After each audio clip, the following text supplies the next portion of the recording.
If you start trading and master it, you can create a massive income generating machine for yourself. But if you don't have the right foundation, you can spend years losing money trying different things to figure it out, only to find yourself more confused. Because the trading world is confusing, with millions of people saying millions of different things. Okay, I've been trading for over 7 years now, and I'm completely self-taught. So whether you have some trading experience or you're brand spanking new, what I'm gonna show you today is a simple process that I wish I took from the jump to start doing things properly. I'll show you how to rewire your mind to think like a trader, all the softwares that you're gonna need, how to do simple charting, understanding trading math, all the custom tools that I've built over the past several years, and how to gain access to capital starting with a small amount of money, so that by the end of this video, you'll have a clear path to master trading and hopefully create that income generating machine for yourself. All right, so before we start, I want to do an exercise. So I have a coin right here. Heads is going to equal $300 and tails is going to equal $100. If we flip the coin 10 times in a row under the same conditions, we'll know that roughly we'll get 5 heads and 5 tails. And that average will still statistically hold true even if we get 3 tails in a row. Now, knowing this, it wouldn't really be logical to get emotionally invested in the outcome of each coin flip. And we know that we'll get approximately 5 tails for $100 each, which will leave us with a net gain of $1,000. Now, the losing trader mindset is to put importance into the outcome of each individual coin flip, whereas the pro trader mindset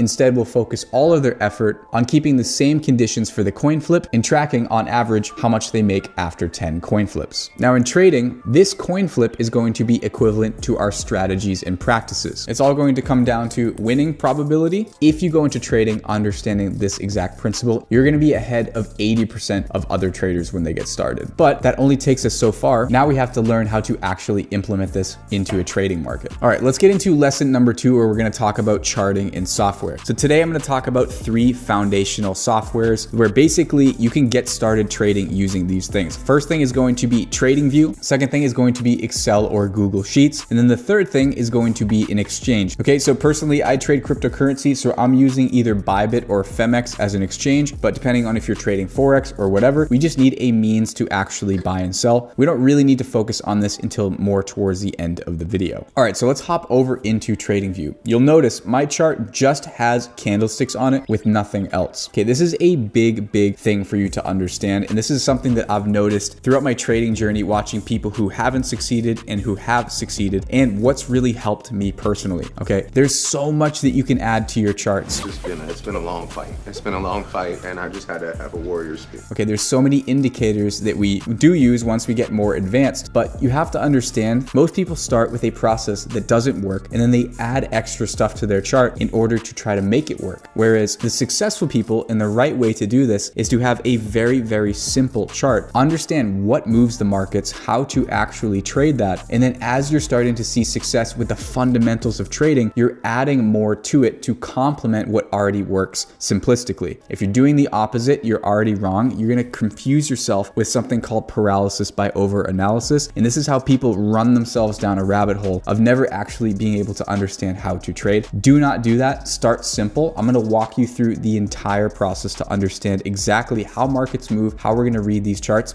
and then we can add stuff as we go. Promise me that you're not going to do that. If you have a crazy chart with indicators all over it, wipe it clean and follow along with this. All right, so right here I have my chart pulled up. This is on Matic. So I personally trade cryptocurrency. The reason I trade cryptocurrency is because the market is open 24/7 and it allows me to use high leverage, so I don't have to use a lot of my capital to take really large positions when I'm trading. Okay, I'm going to explain this in way more detail in lesson 4, so hang in there. All right, so here we have our chart frequencies. I'm going to go over really quickly what these candlesticks mean. The bottom of this box is where the candle opened. This wick is the lowest point that the price moved in the past 5 minutes. This is where the candle closed, and this is the highest the price went in this 5-minute increment. Same thing with the orange candles. Price opened here, closed here, and then the highs and lows are still the same. This is a simple standard way for us to see where the price is moving. All right, but I still think that most traders, honestly, even if they are trading, don't really fully understand what moves the markets. So, and what moves these candles are buyers and sellers on the order book. So we can see up here, these are all sellers in red, and down here, this is the bid side where the buyers are. And in order for this candle to move up, these buyers who want to buy into the market have to take orders from the these sellers up here. So if I wanted to enter the market right here, and the first available order for me to sell is going to be down here. So if there's more buy pressure in the market, it's going to start clearing out all the orders at this level. And then the new current price that you can enter is going to be somewhere up here as the candle increases in price. And the same thing goes in the opposite direction. And the quantity of orders at each price slot here is something called volume. This is people quite literally interacting with the market. Now, something that you have to keep in mind is when we're looking at charts, we're seeing the visual representation of mass human psychology. So all those people making buy-sell decisions, institutions, algorithms that are all involved with the market, okay, we're able to see those actions collectively and start to use patterns to make sense of it. And so all we're really seeing is a battle of supply and demand on our chart. As the supply increases, if the demand for that at higher and higher prices starts to slow down, the price will retrace until the demand starts to outweigh the supply. And then once the demand is back, the price will continue to move up. So all we're seeing is a big increase of supply and no demand, and then the demand coming back. All right, and one of the key premises of trading is predicting where those supply and demand imbalances will happen before they happen, so we can enter the market and benefit off of those changes. So if we can figure out that, say, this area is going to be a potential reversal area where the demand will start outweigh the supply, we can buy in here, wait for the price to continue moving, and then sell it for a higher price. And that's how you make money as a trader. You're basically trading in the supply and demand and trying to outsmart an entire ocean of other people who also want to buy and sell these instruments for different reasons. So predicting these levels is obviously the golden answer of trading. If you figure out a way to do that and you figure out how to position yourself in the market, then you can make consistent profits. One of the most effective ways to do this is by using trends. So, okay, we can start to anticipate where the demand will be higher than the supply, or the supply will be higher than demand, by using trend lines. So a trend constitutes of a high, a low, and then a higher high. This is what's required for an uptrend. Okay, same thing for a downtrend. If we have a move with a lower low, a lower high, a secondary lower low, and a lower high, that constitutes as a confirmed downtrend. All right, and we can use trend lines to start to look at these important levels. So if I click a line from this low all the way up to here, you can see the price is bouncing off of that demand outweighing the supply zone until all of a sudden the demand is no longer there and the price drops through this level. And now we have that trend broken, which is going to lead to a new potential trend. All right, so here's another example. So we have supply outweighing demand here, as well as supply outweighing demand at this level. So if we draw a line from here, and then we take a parallel line and we go to this lowest point on the other side of this move, if we go ahead and play this chart forward, we can predict roughly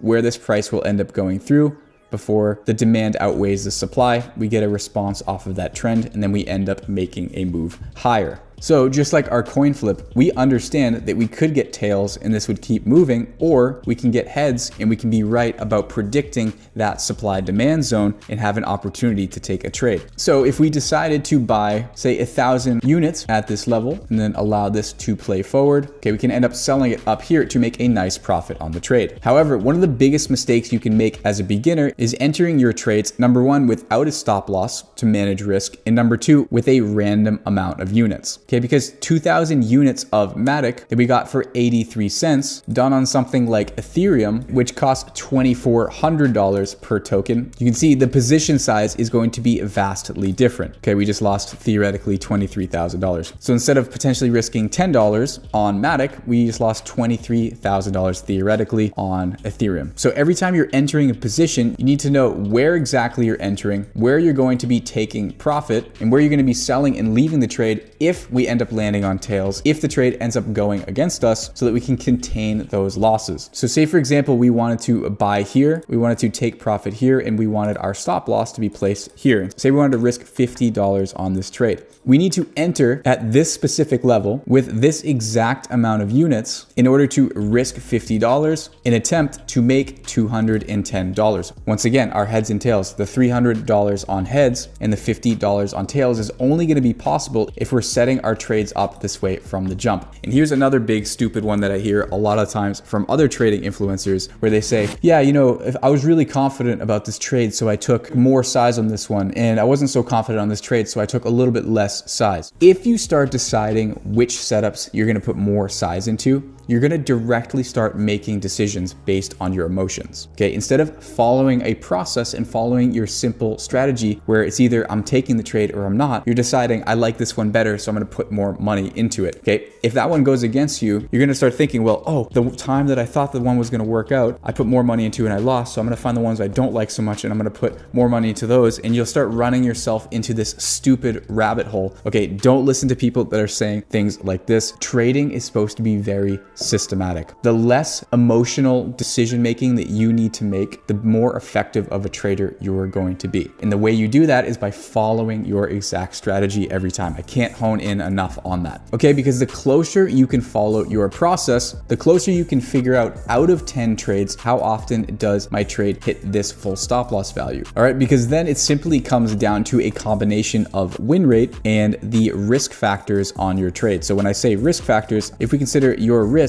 which is in this case $50, one risk factor, if this moves up by 3x your risk, that is 3 risk factors. We make $150 on this trade, because then it just comes down to different combinations of your winning percentage or the amount of times that you are right versus those risk factors that you're making. And you can see, even if you're only right 30% of the time, if you have a 1 to 3 risk reward where you're risking $50 to make $150, you can still come out of that profitable. Okay, so the goal of trading is to use your practice, use your journaling to take more winning trades so you can be more at, say, a 50, 60% win rate at a 1 to 2, 1 to 3, and you can be sitting right in this pocket here. And that's with most traditional trading systems, how you could hit that sweet spot and be able to make consistent profits over time. Get this whole notion out of your head that trading is about being right or being able to predict what's going to happen. Okay, any trader that's saying, oh, I lost a trade, so that's automatically bad, don't listen to those people. There are good trades and there are bad trades. If you make a whole bunch of money on a trade that was really, really risky, even though you made money on it, that's still a really stupid bad trade. If you lose money on a really good setup where you're putting yourself in a position for one of those coin flips, that is a good trade whether you make money or don't. Make sure you get that through your head and don't listen to these other idiots online that are gonna say things like this. All right, let's move into lesson 4, and I'm gonna explain to you access to capital in using leverage, which is going to allow you to start trading with a lot less money, but also if you know how to do it properly, it's also no more implied risk. So let's go back to our Matic example here. By the way, if you wanna use this position size calculator, go into the description and join our Discord. All right, we have a whole free section of our Discord where you can chat with other traders. Okay, we put out trade ideas from the private side of our trading team that you can follow along with to get yourself started. But if you go into this resources and learning section here, you can click on this link. And not only are you going to get all my trading view indicators, but you're also going to get a ton of other resources that we put together in a one-stop shop. So you have everything that we talk about in other videos and to get yourself started trading the right way. So let's go back to our Matic example. Say we wanted to buy here, take profit here, and sell here. Say we're beginners, we want to risk a really modest amount of money. So $25 on that trade. Okay, even only risking $25 on this trade, we're required to enter still with 1,831 Matic tokens at a price of 0.83, which is going to cost us $1,529. So once again, risking $25 requires us to have $1,500 worth of capital without the use of leverage. But say we add 10x leverage to this, that will drop the capital requirement for the trade down to $152. All right, so for example, if I go over to Matic and put in my 1831 units, you can see without leverage, this is going to cost me about $1,400. If I increase the leverage, say to that 10x leverage, now the cost of this position is going to be $145. But this is also going to increase the amount of fees that you need to pay on the trade. So if you're paying a 2% commission, that 2% commission is still going to be coming off of the total actual cost of the position, not just the cash requirement to enter it. So that's something to keep in mind for moving forward. Okay, but leverage is going to allow you to take really normal size sized trades, and it's really no more risky so long as you're still calculating your positions to risk a certain amount of money. All right, but you shouldn't even be using an exchange or leverage until you complete lesson 5, which is what we're going to talk about next, which is going to be journaling, practicing your trades so that we're able to scale our accounts. Okay, so say we've taken our trade risking $50, we make a 1 to 3. So we made $150 on this trade. You should immediately be screenshotting this trade to track it, taking a screenshot of that chart and journaling the date of entry, the ticker, whether it was a long or short, how much money you made or lost on the trade, and any notes that you want to take on the setup. That way you have a log of all of the decisions that you've made, all the trades that you've taken, and you know over a certain amount of trades, over a certain amount of coin flips, how much money you actually made, what percentage of the time did you make or lose money, and how many total trades did you take. Okay, so I built this custom spreadsheet as something very simple that you guys will get access to if you get this Inevitrade Trader suite of tools. This is the only way that you'll be able to have the proof of concept and know that your trading is actually working out, because until you have the proof of concept, until you know that your trading is working, it doesn't really make sense to hop onto an exchange and start using real money if you don't have the proof of concept that your trading works. If you're not practicing and being profitable with your strategies, then you shouldn't be putting money into the market at all. That should be the last step that you do. Okay, what I will say, once you are proficient and you are starting to see some results, don't hang out on the sim account too long, because it's going to make you complacent and it's not going to get you set up for success. Trading the real markets, trading real money with real money on the line is much different than trading with practice accounts. And a good way you can do this a lot faster than just waiting for the market to set up with real trades is something that you've seen me doing throughout this whole video, which is this bar replay button right here. So what I like to do is, regardless of the system I'm trading, I can click on a random coin. I can go back, say to where I don't even remember, like I'm not really looking at the chart, and I can just click in a random area. All right, and once I've clicked in a random area, I can just be doing my simple analysis, right? So you can be following your strategy here. You can play this trade forward, seeing what would have happened. So say we drew our analysis here. If I wanted to use my position size calculator, I can put my entry here, my take profit here, my stop loss outside here, put $100 of risk, hit apply. This will show me my quantity 3.5. So then I can go in here and type in 3.5 and hit sell. All right, so say we're up $266. We take profit off of there. Okay, so now you take a screenshot of that. So then you go over to your journal, you put in the 266 over here. And I designed this so that this will auto update the total for everything. You also have a trading stats sheet. So you'll see on all your longs and all your shorts, how you're doing on each thing. And then once you have that proof of concept, like I said, you can head over into the exchange. All right, and these principles are exactly what we do in the private side of our Discord community. Okay, we have people mastering all these systems that me and my team have put together. All right, and we make sure that they keep their framework focus on these principles. You can see Crew with a nice TCL max win. I need a max win.